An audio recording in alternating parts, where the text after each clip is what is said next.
Usa sa ato mga intensyon ug pangalyupog sa Ginoo nga mahawas na kita kini ining maong krisis. In fact, we continue to pray for peace sa tibuok kalibutan, ilabi na sa kasamtangan nga gubat nga dito tali sa Iran o sa Israel o sa US.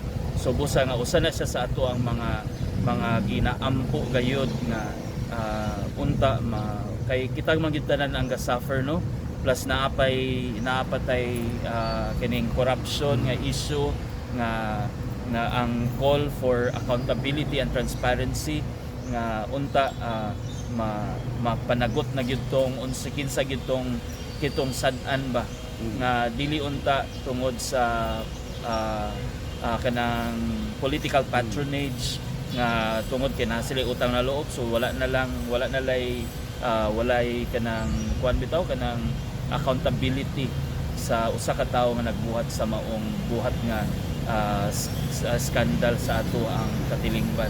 So busa nga usa po ni siya gani sa Good Friday, naman ni mga intentions sa nagkadaiyag yun na actually kanapulo magluhod, kanapulo magtindog aron diha sa pangamuyo sa katilingban nga giisa-isa gyud o particular gyud ang ato ang pag-ampo ilabi na gayud ni ining gubat. Ato ang dumdumon nga kita giawhag nga niining ato ang pagselebrar sa Holy Week o Easter Triduum o sa Easter Sunday, sa season of Easter.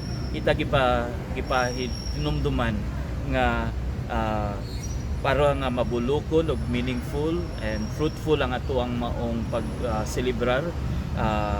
We have to set our disposition diha sa tinuod gayud nga disposition sa pag-ampo aron nga naagayod kitay matubo kita diha sa ato ang pagtuo nga puno sa paglaom.